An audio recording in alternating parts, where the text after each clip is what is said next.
Kieza, thank you for joining us this evening. Oh, no problem. My pleasure. I'm glad I'm here. Yeah, I'm glad you're here too. So if everyone tuned in, do you want to introduce yourself? Just let them know who you are and what you do. Yeah, sure. So, my name's Kieza. I'm an entrepreneur. I'm founder of Merch Masters. We're Merch Masters UK on Instagram. We're a merchandise company that helps people to design and create their merchandise products. That's basically what we do in a nutshell. Where we do clothing products, we do merchandise. We work with mostly streetwear brands, but also musicians, event companies, businesses of all kinds. And we focus on helping people to create products that they're intending to sell. Brilliant. I just want to check with the audience. Can you guys hear him okay? I can hear you, but it's a little bit muffled. So I just want to make sure, as long as the audience can hear you properly, we'll be all good. Yeah, I'm testing 1, 2. I don't know. Can people hear me? Is it? Yeah, that's a bit better. That is a bit better. Yeah, definitely. Yeah, maybe So, just I'll try and project a bit more. say that again, sorry. I'll try and project a bit more. Okay. I don't think it's your voice. I just think it might be the speaker. Okay. How's this? That's perfect. That's perfect. Yeah. Awesome. So, great. So take us from the beginning. Where did this all start? Ooh, damn. The beginning is 11 and a half years ago, for a little while. And yeah, so I remember I was fresh out of school, and that sort of weird period between like year 11 and college where it's the first time you've got 3 months of nothing to do. Mm-hmm. But obviously, I kept myself quite busy and occupied. So, one of the things I was looking to do in that period was find a job. So I was looking for employment at the age of 16. I remember doing up my CV and going and handing it out to JD and Foot Locker and those sorts of places, just wherever I thought I could possibly fit in and gain employment. But that ended up not working out. No one called me back. It might have to do with having the current year as my date of birth. Really silly mistake, but yeah, I was at a place where it was like, okay, I want to start earning an income. I can legally work at 16, and I want to start, making some money for myself. Mm-hmm. And I wasn't finding the opportunities to do so. At the same time, I discovered entrepreneurship. I started reading more about it. I started to learn about Robert Kiyosaki and Donald Trump and people like that, what they had done. I started to read books about it. I started to go to seminars as well. I was one of those weird young people that would go to seminars about that business and stuff where they were like people 12 years old and stuff like that. So I started to do get involved in that sort of thing. And what I learned was that I could develop skills and then sell those. I could develop skills. I could sell that as a product or service, using to create products to sell rather. So that's what I did. I thought, if no one's going to pay me, then I'm going to pay myself. I'm going to go out into the marketplace. I'm going to create something, and I'm going to get people to pay me some money for it because regardless, I need to start earning a living. Yeah. Now, my background is design. I started off. I had an interest in art and design, a very keen interest in art and design from a very, very early age. I'm talking like 3 years old. I used to draw like Sonic the Hedgehog and stuff like that. I did art in school, and I did a BTEC in art design in college and graphic design as an undergraduate. And what I stumbled across, so a friend of mine, his name's Samuel. We had met, and he had told me about this social enterprise that he was part of called Hustle Bucks. They were what was called at the time a youth design agency, and I was like, that's right up my street. I'm going to do design at college, and they get young people to work. They teach young people to design, and they also get experience in the field. So I got involved in that as soon as I could. They had all the equipment. They had the software. They had the iMacs there with the Adobe software on it, and they also had T-shirt printing equipment. They had their own T-shirt brand. I was so intrigued by everything, and I just wanted to learn it all. So I got involved with them, and from there, that's where I sort of learned to hone my design skills. So I created some of my first T-shirt designs there. I printed them myself, put them on Facebook, sold them to people, and I was doing pre-orders as well. Like I print one shirt, get people to pay me, use it to buy the materials. use and print the shirts, deliver it to people, like literally walking up and down London, meeting people like, here's your t-shirt that you ordered. So I was doing that. I remember even before that, I learned to use what's called Adobe Illustrator to create digital illustrations for people. I would get people to I would offer that as a service for people, like send me an image of yourself and I'll create a digital illustration of you. I was doing as much as I could to develop my skills and create products and services from them. So that's how it started. And yeah, a lot. When I think back, there's a lot of things that I experienced throughout that time. You know, the year after that, so that same year actually, I ran to become the Lewisham Young Mayor. That was the second time I came third that time. Did it again the following year, so I was in my second year, going into my second year of college. I actually did win that time, and that was a campaign that I won. There was 24 other candidates. One of them was Afro B. I don't think that many people know them about him. But yeah, he ran for young mayor. So yeah, he was one of the candidates. And I won, and my campaign budget, the whole thing, the amount I spent on the whole budget was £6.50, right? Oh wow. So, and I was at a disadvantage because I went to college outside of the borough. You could vote for your young mayor in your school or college inside the borough, but if you went outside the borough, you had to do a postal vote, and it's long, especially for the younger voters as well. So I was at a bit of a disadvantage. But it was my third time, and my mindset was, I have to win or I'm gonna die. Like, there's no here. Like, I have to really go.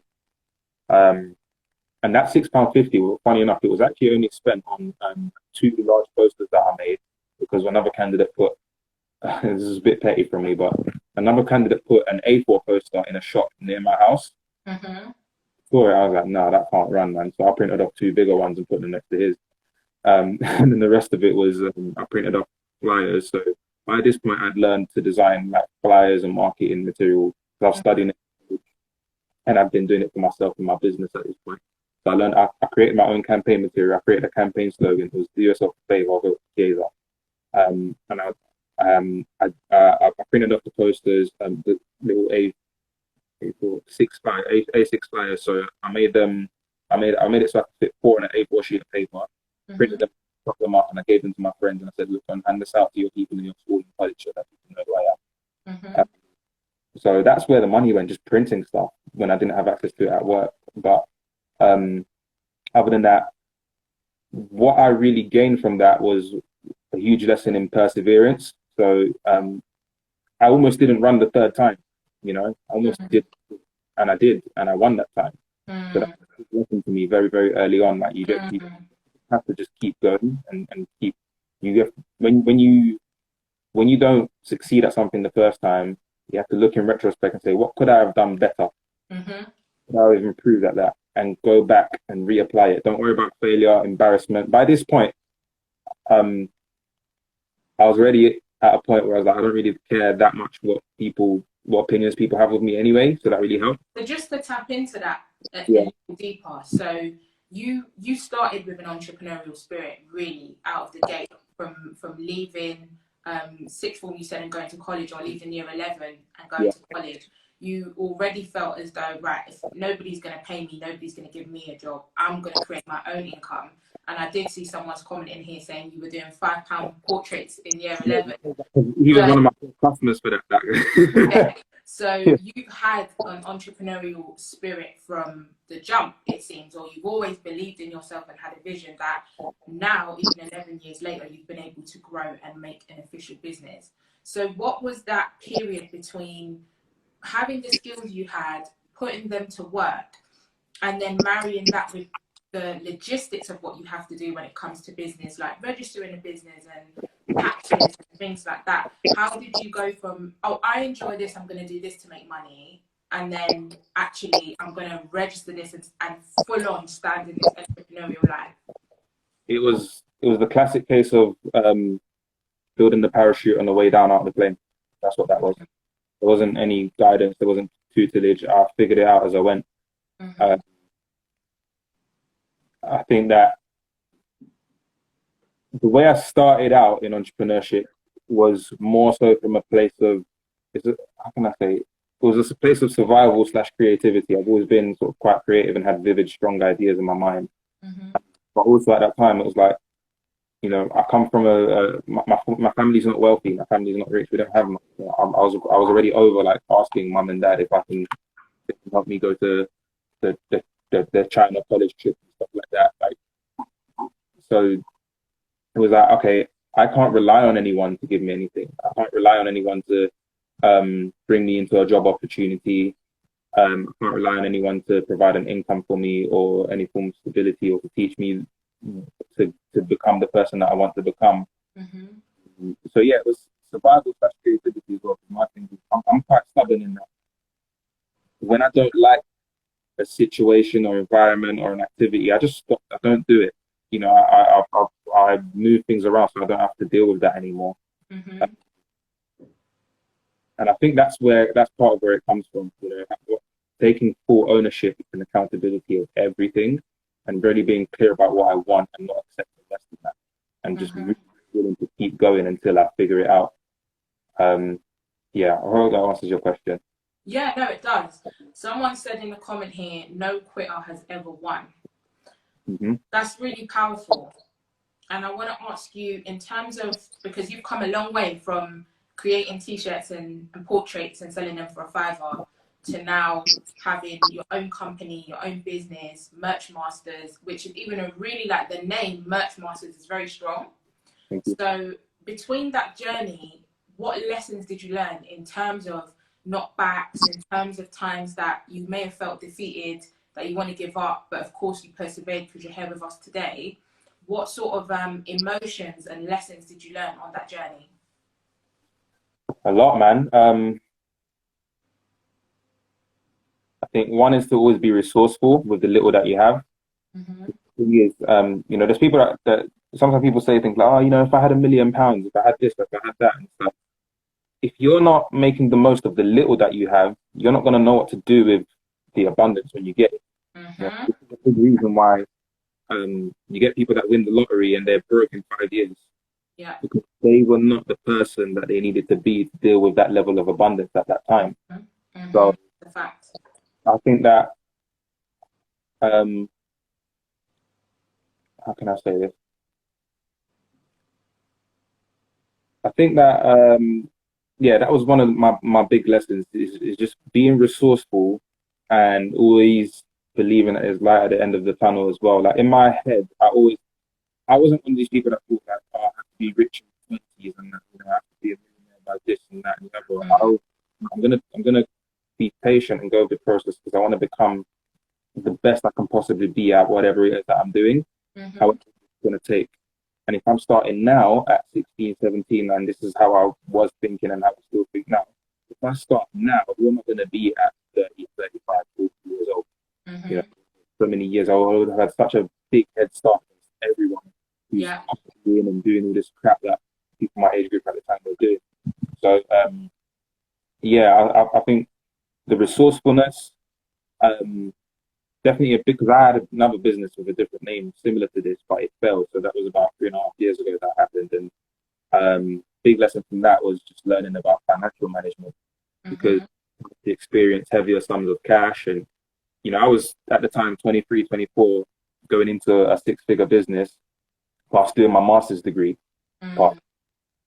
And whilst it was exciting, it was like, I don't know what I'm doing that. But what I do know is I want to grow. And I really that's really big for me. Like I want to grow forward. I want to go forward and I want to grow what I'm working on. But I didn't have the tools, the thinking models to do that. And I ended up making decisions for the business that were at its detriment financially. I didn't organize things correctly.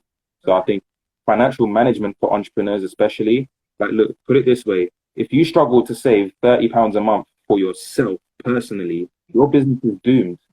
How can you, with your terrible financial skills personally, be able to grow a business and manage it for a business where you have to pay staff, rent, suppliers, etc.? It's not going to happen. You're going to crumble at some point. So really learning financial management skills, gaining the right tools, getting the right principles and applying them to your business and your personal life are essential. You know, when after hitting rock bottom like that, and then being crazy enough to go again and rebuild, that's definitely a lesson. Like I look back at it and I say, "Do you know, I couldn't have been who I'm going to become if I didn't go through that. I had to learn something there." And what did that look like? That period between failing and picking yourself up to go again, what did that look like for you? So that, man, that was suddenly realizing that shit, like the business can't pay the bills. I ended up homeless for like a month. I was en route to being a new dad, so I was months away from my daughter being born. I had to crash land back into London. I was living in Leicester at the time, so I had to drop my masters. I had to come live back in London with my mum, and it was a low point. It was very very dark, very very, very dark, and I was totally on my own. I looked around, I looked to left and looked right, but there was actually no one that could help me. Family members would just be like, "Oh man, that's sad. Like, pay your bills." Yo, dude. Good thing that I'm mentally strong because that with a lot of people and they wouldn't have gone back. Right. And then you know the thing that no one talks about enough, but is a very much a reality in entrepreneurship, is debt. When your business fails, you owe people money. So not only do I owe people money, my daughter's about to be born, living at my mum's house. It was, and it's like there's no point even really talking to anyone about it because who can do anything? So I looked it in the face. I stared it in the face. I remember I went and created my spreadsheets, etc. I added up all my creditors, made me feel sick, but I had to do it. And I just said to myself, man, okay, what am I going to do now? What am I going to do? And I thought about it and I thought, you know what? I'm going to take everything I've just learned and I'm going to remove everything that I did wrong and do more right. And I'm going to ride it out. So that was coming out of 2017 into 2018. And I said, you know what? Like, it's better this happened now in my mid-20s than when I'm 45 with 7 kids and a mortgage or how many kids or whatever it is. But it's better this happened to me now than when I have more at stake in the future because I've got lessons that I can take away from this that have cost me a lot, but cost other people. Right? I'm gonna reap the benefits of this experience at some point. So and the other way I rationalized it was every great entrepreneur that I've studied has been through the same, if not worse. Yeah. Richard nearly ended up in prison for some tax BS before. Donald Trump was minus $2 billion. That was he bounced back from that. Elon Musk put 185 million of his proceeds from PayPal straight into SpaceX and Tesla, and he nearly lost the money until the full launch in SpaceX. These people have gone through way worse than me, so I was like, you know what? If I want to be even half as good as them, this fault comes with the territory. I can't talk about this. I did. This is my fault. But importance of that part of your journey, and that's why I actually asked you that question, to tap into that middle part that a lot of people don't tap into, or when entrepreneurs are facing that sort of trial, they do feel alone, and there isn't really many avenues to go down to find out this person failed, this is how they failed, and this is how they recovered. So that is super important. Someone does have a question. Sorry, go ahead. No, I was just going to say before that. I was going to say, when you're an entrepreneur who's getting it out of the mud and you come from a similar place to where I come from, part of what makes it that lonely is just that the thought of it doesn't matter who I tell, there's nothing they can say or do. Nothing they can say or do. And you either deal with it. I mean, you just have to deal with it. You have to get crack on. People deal with that all types of ways. Some people just go and say, you know what, this isn't for me. Because that can give you some real entrepreneurial PTSD. There's a lot of people that just, I'm just going to get my job and get paid every month. Like it was easier that way. But I just thought, you know what? No, man, I can't do it. I've got to try to keep it. But yeah. So someone says, do you have any advice for an 18-year-old with a small startup brand? Stop looking at it like it's small and think more about what it looks like when it's big. Start with what it looks like when it's big. How would you say they should get the wheels churning on that brand? So if they're probably at concept or just starting, what did that first 3 months of you starting your brand look like? Or maybe that first 3 months of you starting your successful brand, what did that look like? Activity, action. Just do stuff. Focus on getting your customers and serving them and making a profit. Minimum viable product. Get to market. Stop overthinking things. Stop. You can research the hell out of fashion all you want or whatever it is all you want. People winning are people doing stuff. Business is really a series of experiments over time. You're gonna do stuff that is gonna lose you money sometimes. You're gonna make some mistakes. Just get them. My thing is hurry up and get the mistakes over and done with so you can do more of the stuff that works. You get to them. So if you're a small brand, quote, hurry up and get a product out and go and sell it to people. Just hurry up and do that. Prove it. Figure out if you've got something you can sell sooner rather than later. If you get 25 t-shirts, sweaters, hoodies printed and you only manage to sell 10 of them, it's fine. Go back to the drawing board or quit. Like, you haven't lost that much. Great advice. Right, I'm going to go through some of the earlier comments because I did see some floating through. Guys, if you have any questions, just pop them in the comment box or the question box and I will go through them. Now, we've got Ty was in here, founder of A Nation, a network of internet entrepreneurs, empowered by females. Hey, we see you. Someone said you're a top guy. They've done some work with you in the past. That's Creams Worldwide. We've got some claps for you, just some agreement in here with what you were saying. Thank you, real special. I see you. Your £5 portraits, we spoke about those. Quitting when there's nothing quit. Hey, Key, we see you. Oz Clo, I hope that answered your question. Build with scale in mind.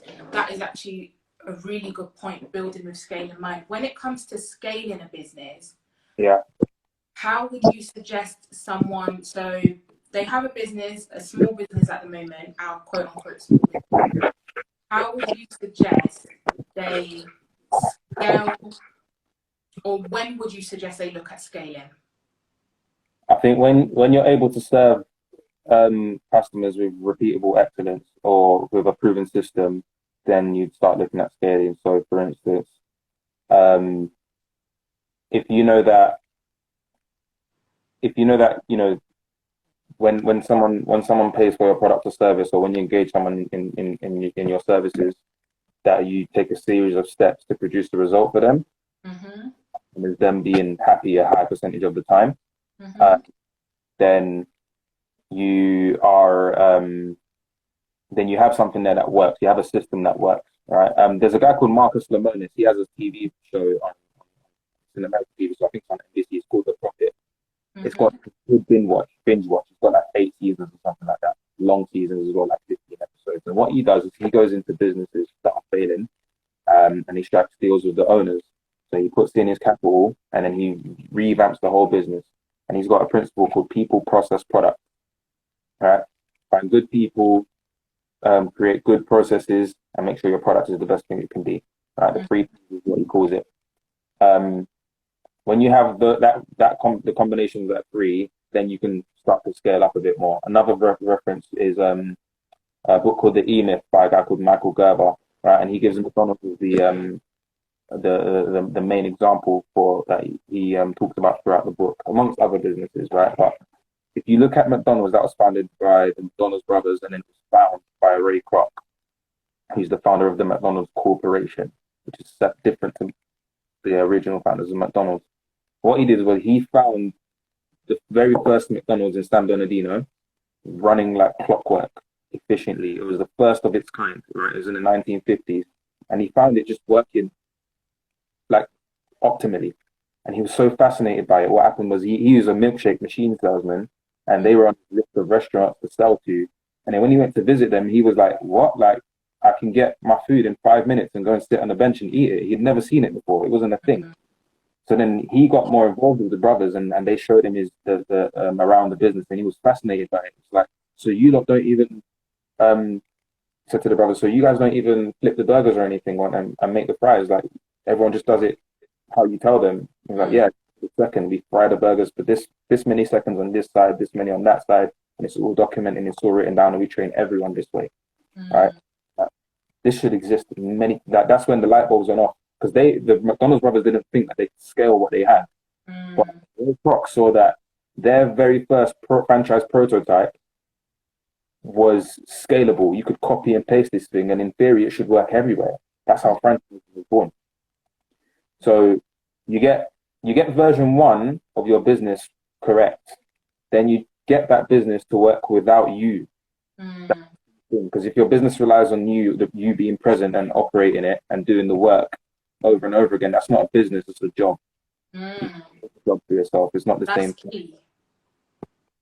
So once you've got a system that delivers your promises to your customers, and it will help you, because business is a series of operations. I break it down to 6 operations. It's sales, marketing, and service delivery on the front end, legal, HR, and accounts on the back end, right? The back office stuff is stuff that the general public won't see. Sales, marketing, operations is stuff that people will see. When you've got them all working in tandem, all working cooperatively, and then on top of that, they work without you there, you're in a place where you can copy and paste it, because you hopefully should have documented all your processes. You should be able to find good people to run your systems for you that you've created and that you've documented. You should be able to find customers on tap. So if you've got a business, you need to know how to get new customers. Okay, we do this activity, this marketing activity, or we spend this much and we get this many leads back, and this percentage of these leads turn into new customers. You should know what these numbers are, which is called a dashboard, to really quantify all of those things.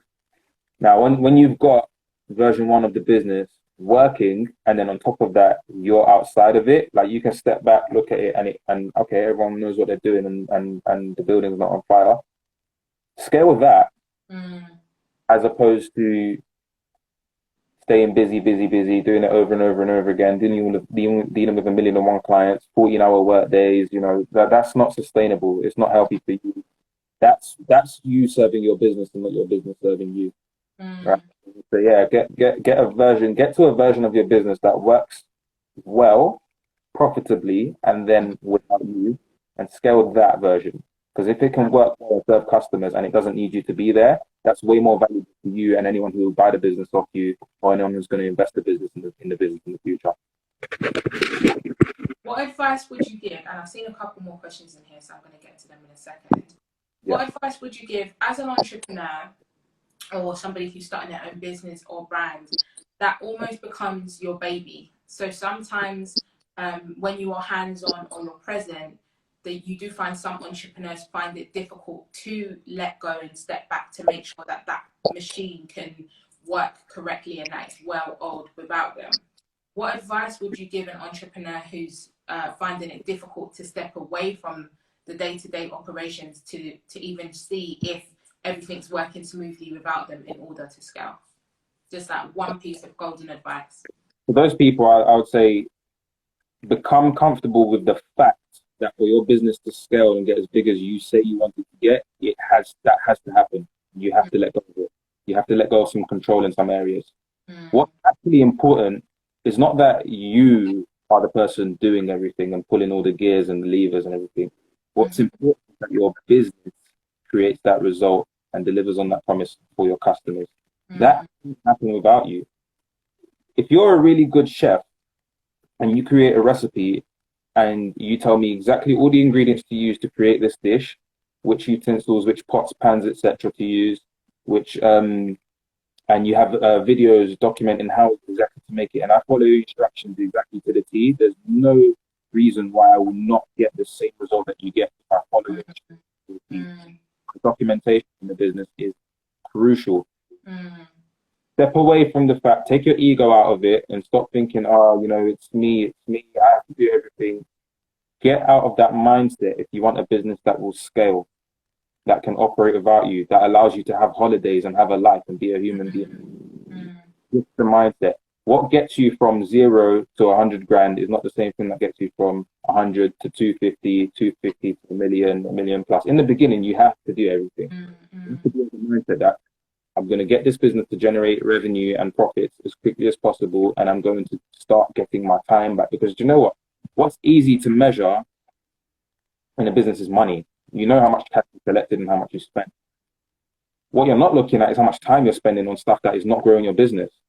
And oftentimes, like, for instance, clothing brand owners that are doing all their fulfillment by themselves, you have better things to do than go to the post office. You could have outsourced that.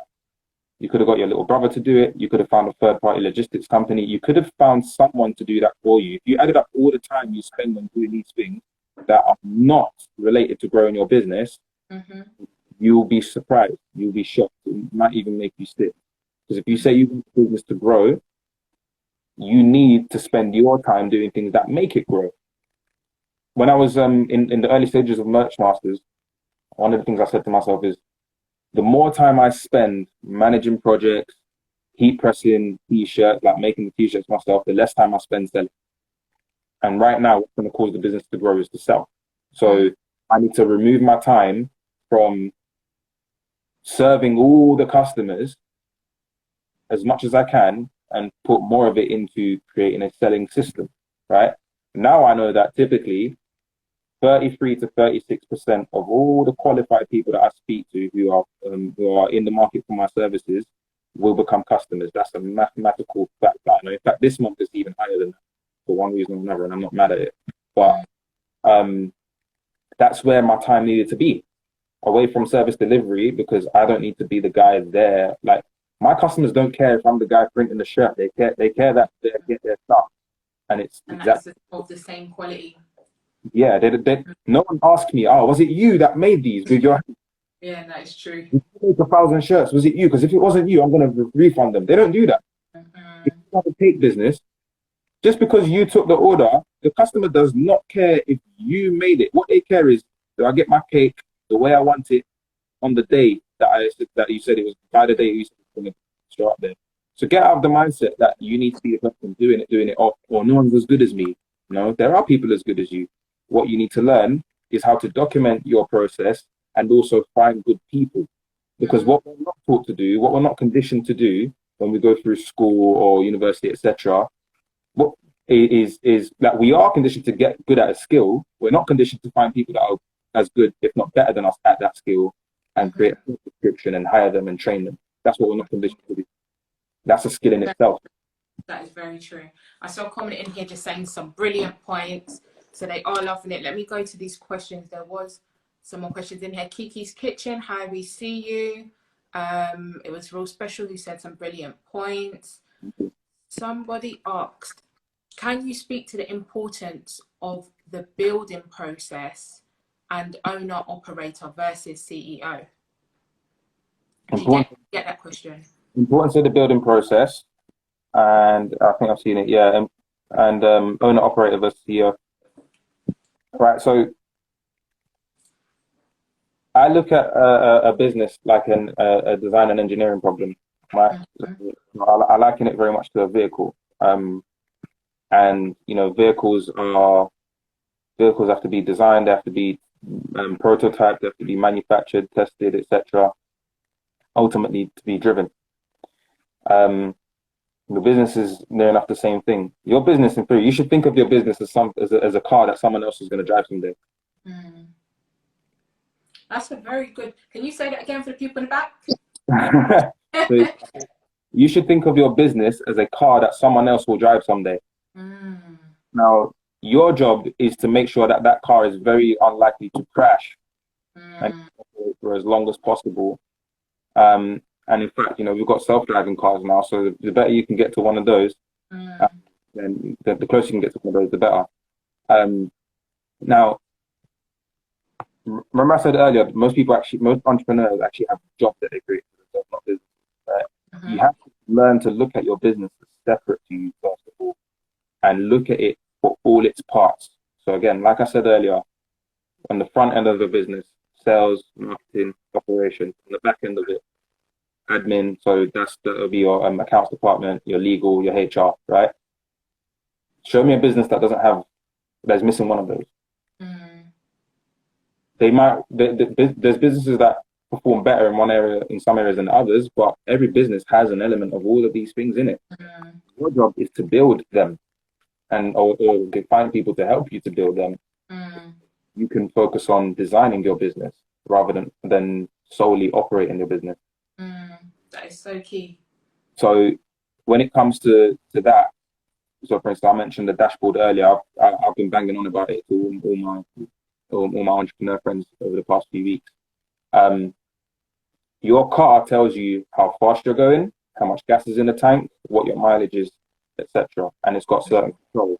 You've got mirrors so you can see who's behind you. You've got foot pedals so you can accelerate, start, stop, etc. You've got a handbrake. You've got multiple functions in your car.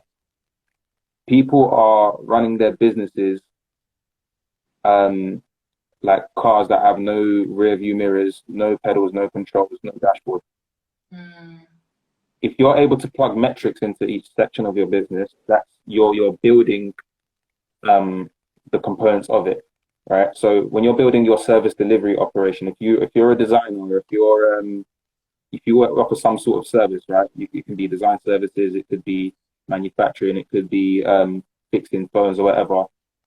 There's certain steps you take all the time, every single time from start to finish. You need to be able to document those and build that out and then understand what you're measuring, right? So in your service, you might measure how many projects you start, how many projects you finish, what your profitability is on the projects, and customer satisfaction at the end of them. Right? Those are things you can measure. That's a part of your business you can build. When you're doing sales and you're building out your sales department, you can measure how many leads you generate, how many leads you convert, how many free consultation calls you book, how many new proposals you've given out, how many of those new proposals turn into actual paying customers. You can measure this. You can apply tools to your business to help you to measure this stuff. So you can get a CRM to help you to manage inbound leads, phone calls, emails, assigning different tasks to different salespeople, building your calendar. You can get accounting software to help you to manage your profit and loss, balance sheet, project summaries, cash summaries, VAT, etc. You can apply tools to each section of your business to help make it easier.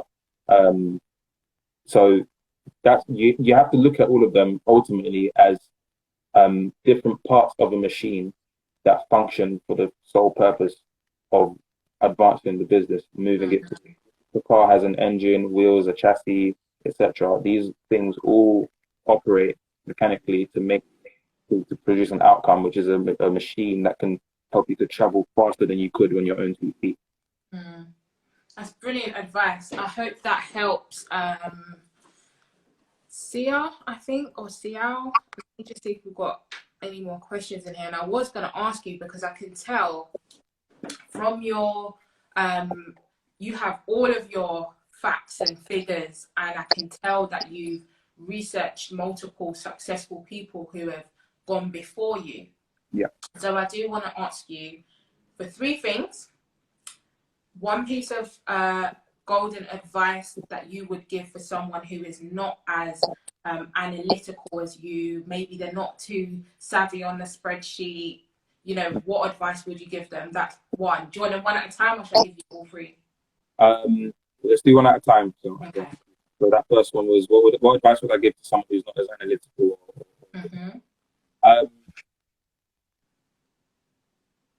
One would be find tools that are easy for you, enough for you to understand and manage, or work with a coach or an advisor that is affordable and reasonable, but will also be accountable and track your progress. So, for instance, I've spoken to a few people over the past few weeks where you know, some are a bit more that way inclined, some aren't, right? But using layman's terms, if I say to someone, okay, look, your business has a sales problem, and what you need to do is more inquiries, more calls, more proposals.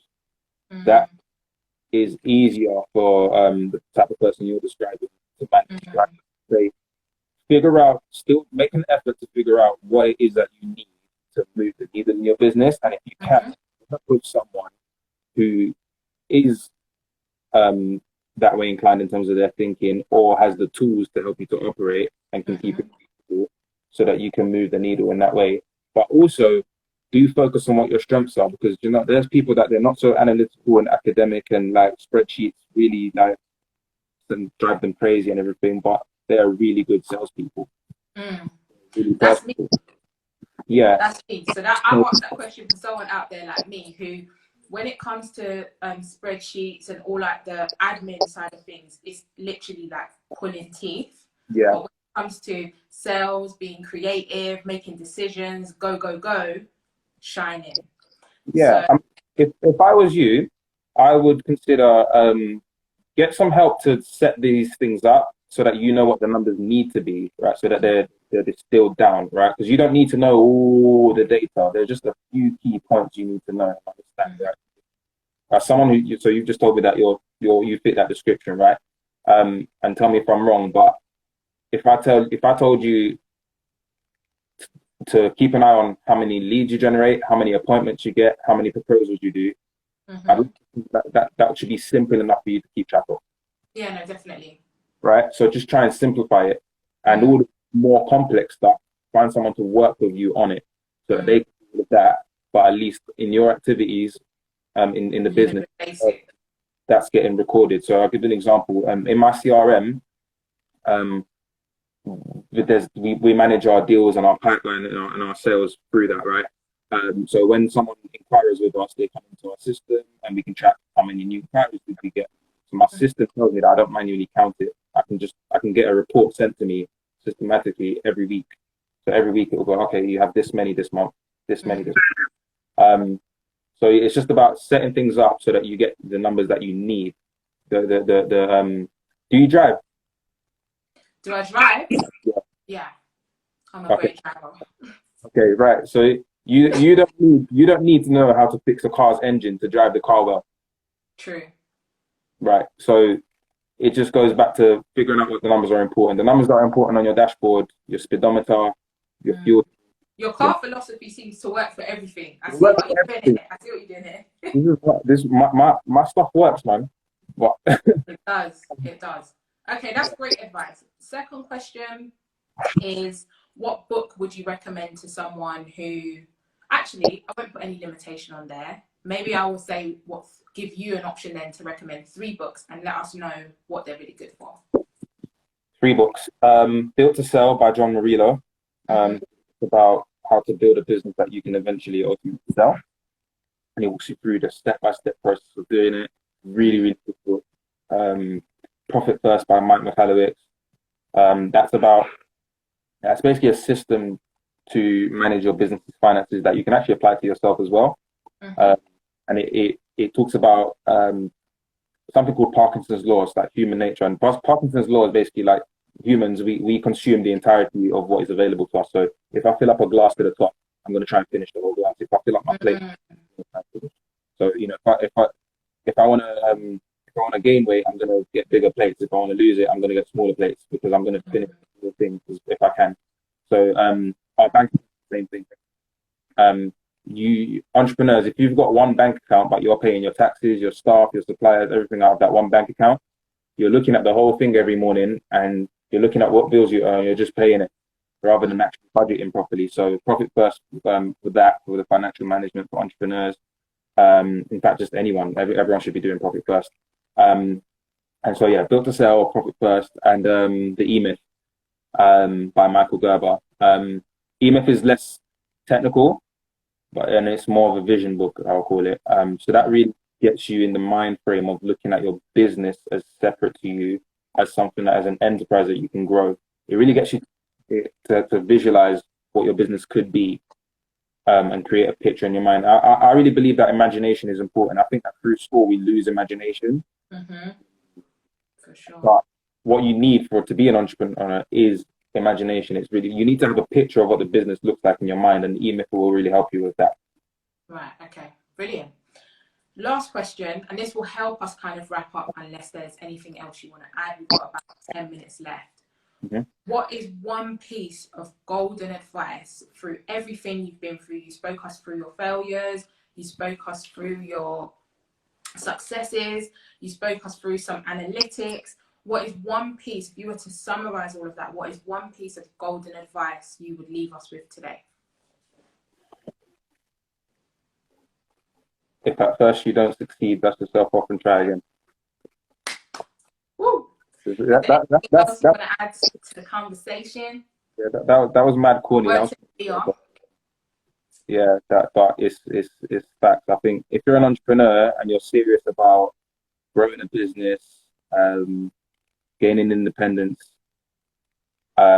understand that this is not supposed to be easy, Mm, or you're supposed to go through some dark times, and otherwise everyone will do it. What's the point? mm, If I if I if I if it's 5 years time and I get bored and it's like, oh, I want to next masters and I want to cash out £20 million, I don't want someone who's done 20 years less than me and 100 times less effort to have the same reward as me after everything I've had to go mm, through.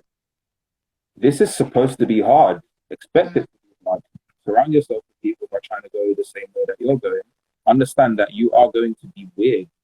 Like, people are going to look at you crazy until the numbers start to move, and it's like, okay, yeah, this is taking off, and this, that, and the other, and that celebrity, and that blue tick, and but this is a lonely journey.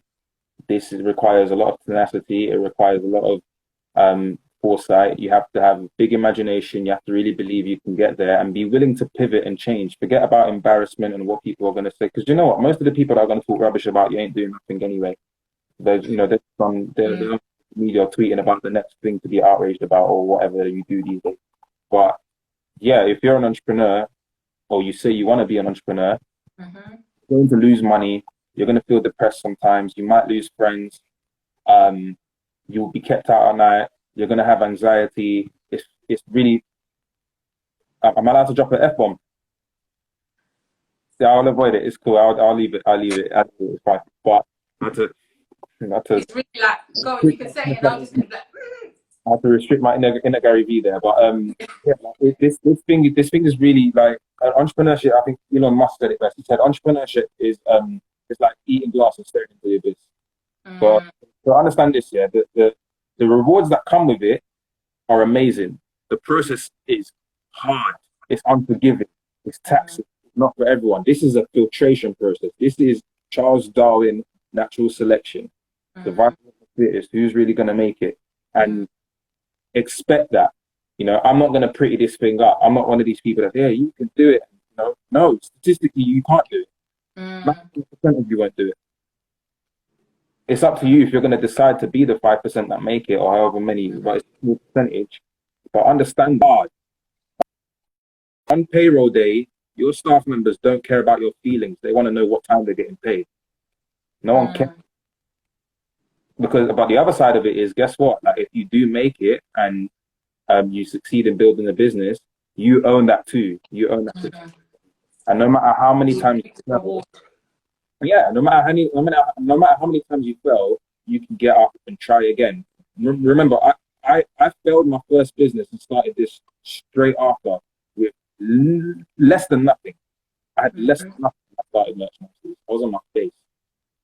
But what I did have was years of experience that I could draw upon and say that worked and that didn't, and that worked and that didn't, and that worked and that didn't. And that's invaluable. Definitely. The opportunities that will open to me in the future after. And here's the thing as well: when you win, everyone wants to be your friend after that. But now you know who should be with you and who shouldn't. I remember when I won the Young Mayor campaign, and that night I had so many. This was 10 years ago now. That night I had so many friend requests here. Some of them were people that told me to my face I wasn't going to win. Come into my inbox. I knew you could do it. I'm like, you did. So, But that's how it really is. That's how it is. They won't get behind it until they see it sort of taking off. But it's important that is the case, as hurtful as it might be to start with, when you think, why are people not supporting me? Why am I not getting, the cheers and the push that I need? But it's important for you to see who is in your corner and who isn't. God didn't make no mistake when he put you out there alone, and you had the people who were helping you push your raft. So you Yeah. know now you've made it. These are the people who should be there with you, and the others, fine, thanks for supporting me now, but you wasn't shooting in the gym. They weren't. They weren't. I think adding on to that, there's something about expectations of people. I think don't expect too much from Don't people. expect anything. Don't expect anything. Like expect if you're gonna expect anything from anyone, expect it from yourself. Expect yourself to wake up on time every morning, whether you're getting paid or not, and do the work. No one owes you anything, right? Absolutely. I see sometimes people complain, oh, my friends and family don't support me. And I say to most of the time, I say to those people, that's because your friends and family is not your marketplace. It's not ACN where you go and call your whole phone book. Key, so key. This is not, you know what I mean? Like, it's not network marketing where they tell you, oh, call everyone on your phone and no, it's not that. Like, babes, you're selling wigs and lashes. Do you think I'm supposed to buy that? Look at me. You're dropping the jet. This right here is the key. And I think that's what a lot of people fail to accept. And I always tell people, go and start, do your thing, and your community will find you. You can't be afraid to have 1 like on a post, to have 50 followers. You have to start from ground zero and your community will find you. Don't have any expectations from friends, family. Send in your post. Can you go like this, comment on this, DM this? Just forget all that. Forget all that. Go and do that. I might have dropped it for you. Find out what people want, go and get it and give it to them, right? And if you don't know where those people are, go and find more of them, right? If you've got something, there's people that have amazing businesses and amazing skills and no customers. And the reason why is because they're not spending time putting their product or service in front of people who would actually benefit from it. The reality is, if you go to a hospital ward, right, and let's say you go to a ward where people have got terminal illness, they've got cancer or something, right, and you go there with a pill and it cures cancer, and not only do you have that pill, you've got video testimonials of people saying, "Look, this changed my life. I took it, and the next day it was all gone." Right? And if you take that product to those people who it solves their specific problem, they are going to buy it from you. Facts. Right? That's who your market is. Don't take it to the people with tetanus. It's for cancer. You're on the wrong ward. Go to where the people are who have the problem that you can solve and talk to them. Right? No, it's true. No, you're on the wrong ward. I feel like you need to make a t-shirt out of that. You're on the wrong ward. That's a good one. Yeah, I'll put that in my box. Yeah, no, definitely. We're pretty much almost out of time now. I just seen some comments in here, laughing faces. There it is. Agreement with you. Does Merch Masters help source materials for different clothing items? What I will say to that is, if you can let the people know where they can find you. So anyone in here who wants to inquire about your business rates or what you offer, where can they find you? Yeah, the best thing to do, number one, is follow our page on Instagram. We've got a lot of content on there, and there's going to be a lot more to come. If you want to make an inquiry, then go on our website and fill out an inquiry form or book a free consultation. You can have a 15-minute call. We can just talk about anything that you want regarding your brand, any questions that you have, to find out a bit of information. So yeah, Instagram or our website. Our Instagram is Merchmasters UK. The website is merchmasters.co.uk. Amazing. And it's just pinned at the bottom of the screen, guys. So in Kieza's bio, if you go into any of those bios, all of the information is there as well, right? Yeah. I saw 2 last questions. Someone just said this was amazing. And I will say thank you so much, Kieza, for just sharing your knowledge, your light and your journey with us this evening. It's been an absolute pleasure to have you. And someone asked, will this be saved? It will be saved on IGTV for 24 hours, and then it will move over to our YouTube, which is in our bio. Kieza, thank you so much. It's been a pleasure to have you. Have a good evening. Continue to thrive. And just thank you. Any last words you want to leave us with? No worries. No, thank you for having me on. I appreciate you, carving out this space for me on your platform, and thanks for everyone who joined as well. I just really hope that someone, at least one person, has got a nugget from what we've spoken about today, and hopefully, in the future, I can, work with some amazing entrepreneurs to help them to structure their businesses too. And I'm sure you will. You guys make sure you head over to Kieza's page and just give him a follow. Follow the journey. You're always dropping gems on your Twitter. You're always dropping gems on your story. So just make sure you follow the journey, guys, and reach out for any queries you may have. It's been a good one. Do you make one-figure startup stuff? I have seen your question there, but we are out of time. So please DM Kieza if you don't mind them. She said, please answer my question. We have a minute. Instagram are going to kick us out, and I need to make sure we can save this. So please drop him a DM if you don't mind. Yeah, drop us a DM. Yeah, and we'll go from there. Guys, thank you so